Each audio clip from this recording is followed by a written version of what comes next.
But if you don't know what you're doing, or if you're not giving us everything you got, especially with our backs around the wall, then that's just something I think as leaders of the team, we need to nip in the butt, because we're, at that moment where we can't carry non-essential personnel.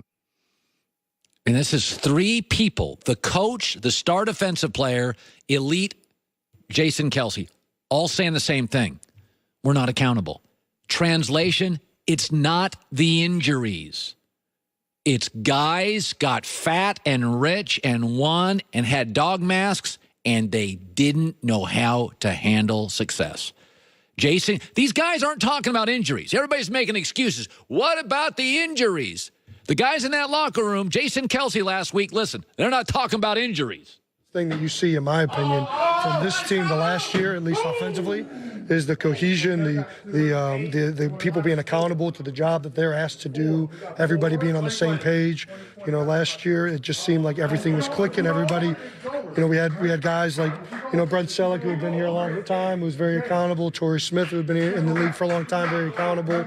That's what we're missing. I mean, we're missing that accountability. When you have a coach and two stars, nobody's talking about injuries. Nobody's talking about coaches gone. It's like not accountable. It's embarrassing. Certain guys shouldn't be on the roster. This was incredibly, there's been a handful of things I've been really right on. Carmelo is way overrated. Westbrook is hard to play with. LeBronzo. This stacks up. I didn't think it would be this bad, and I do like the Eagles this weekend, but this is what I call the lottery winner syndrome. If you've never had money, you don't know what to do with it. And if you've never had Super Bowl wins, you don't know how to act.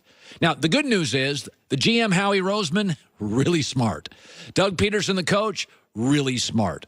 Carson Wentz, really good. And the owner, Laurie's fantastic. So I've been told this for years and years. If you're an A to a B plus at owner, GM, coach, and quarterback, you're going to be a viable team every year. They'll be back. They're not disappearing. Philadelphia is going to be back. They'll win this weekend. They could still win this division. I don't know. They will. But here's the thing.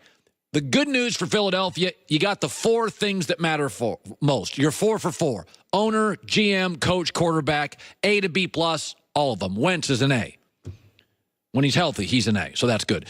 Coming up next, it's basically an argument. It's a televised argument between Joel Klatt and I. The college football playoff came out last night, and I've got a bunch of theories on this. I think it's time for Brian Kelly to go to the NFL. I like Oklahoma over Michigan as much as I like Jim Harbaugh. All of that coming up next. Getting tickets online. And by the way, the next 4 days, there are a lot of good games to go.